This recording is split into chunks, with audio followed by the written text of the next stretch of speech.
Thank you very much, gentlemen, once again for the great responses.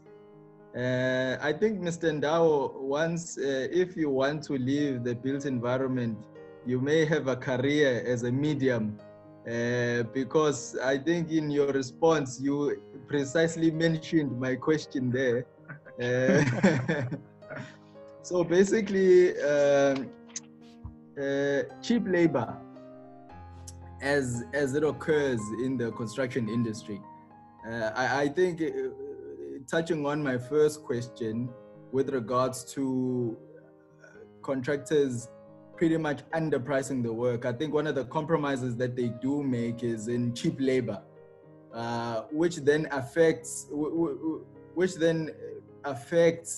the bargaining council resolutions, I would say. Now, as an industry in construction, and the president and the minister of public works has identified this sector as a sector that's going to be used to energize the economy or jolt the economy back into action by absorbing a number of people.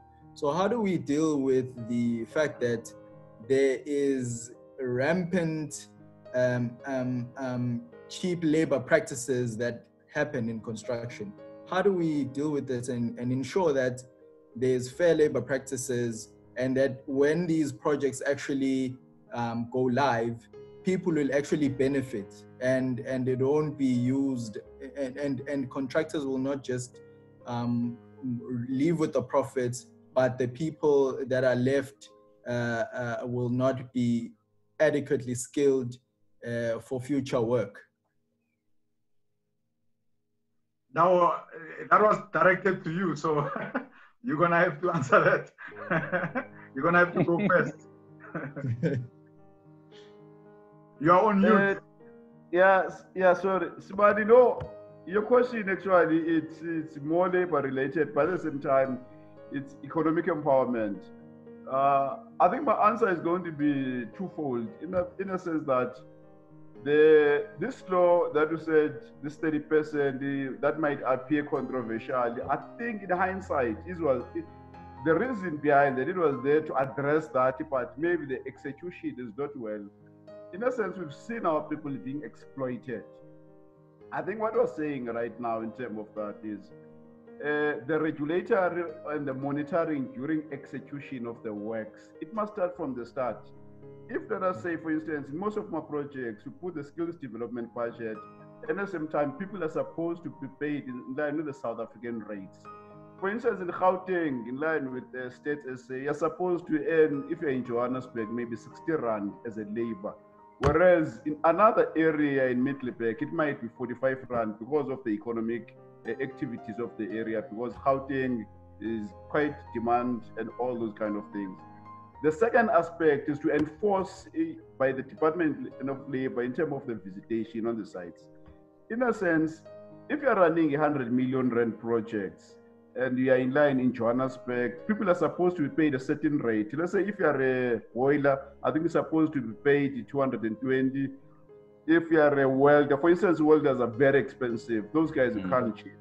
But equally so, that is why in most projects there are CLOs, there are ward councillors, so that if people are being cheated, you're able as a project manager, engineer, to address those things. You understand? Because at the end of the day, it started there by employing correct local people. The issue of cheating people is these contractors whereby they don't appoint correct people, appoint foreign people that don't have the correct documentation. So the issue of documentation management in terms of the construction is very important. On monthly basis, we've got the progress meetings, but equally so, the client tends to monitor this thing. That is why the government on monthly basis, they want to see how many people are employed in a site and what goes to the people, because we need to be able to quantify that. I think it's an issue of regulation and monitoring during execution. That's how it is. And making sure that companies that are not complying, as what Risimati said, you penalize them, you enforce the law. Exactly what happened in 2010. I think if we had special courts that could have acted immediately, we're not going to be having this thing. Simple as all that. And make sure that you arrest, especially the CEOs, because these big companies, you need to make example, but the CEOs, I think we saw in Japan where Gosen, one of the Nissan CEO, was arrested, he had to escape. So by sending that message, especially to the seniors, I think you'll be able to cascade everything that this is how the behavior is supposed to be. I think that is where we've been missing. That's my 2 cents. Thanks.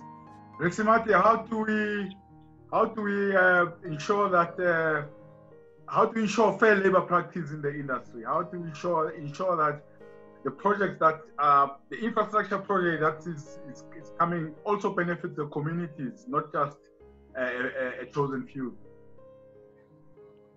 Yeah, I think maybe just to add on what my colleague just mentioned now,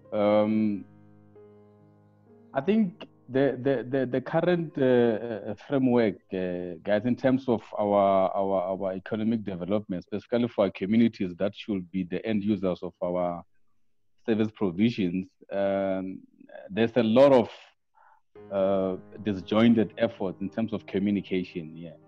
One example is I've had projects, in my area where you find that even that which is being asked by the local laborers is far beyond what has been catered for. So that is one part that we also need to be aware of, and it goes back to some of the things that have influence on this. Here's a project, Ndawo can agree with me. The project, the guy has underpriced for it because he wants the job. When he has to start a job now, you have a couple of the first question that was asked now. The construction mafias comes in. They've got specific beneficiaries who they think should benefit from that particular project. And they give you a long list of people that should actually benefit from there. And you realize you can't even take 20-30% of those, because one, you've underpriced. Two, your labor, your EPWP compliance only has a specific amount. Now, those are some of the factors that has so much influence on what gets left on the ground. Because this guy who's the main contractor is looking on the bottom line. How much profit do I make out of this? He's bringing the skilled individuals. We've got engineers and all those people that must come and actually run the project. Now, you only realize that the big hindrance or the main challenging is actually the unskilled and skilled local laborers who have a particular perception that, this is what we're supposed to gain. And these are the factors that has a serious effect on what gets left on the ground by the service providers. And we cannot actually ignore that. So the sooner the industry or some of the policies address that part, and I agree with what Ndawo has mentioned, the 30-70%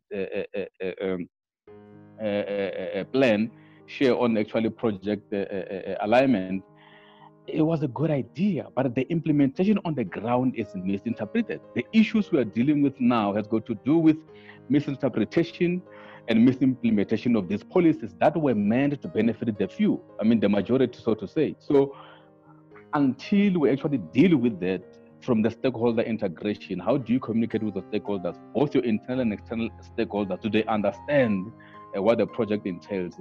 If it's actually beneficial, who should benefit, who should not benefit, and some projects, we also need to understand, some projects are designed for specific skill, but in the communities we're living at now, you will be forced to even have maybe like a general workforce, even on project that demands more technology into it. And those are some of the projects that get stopped, that cannot actually happen because they add of the 30-70%.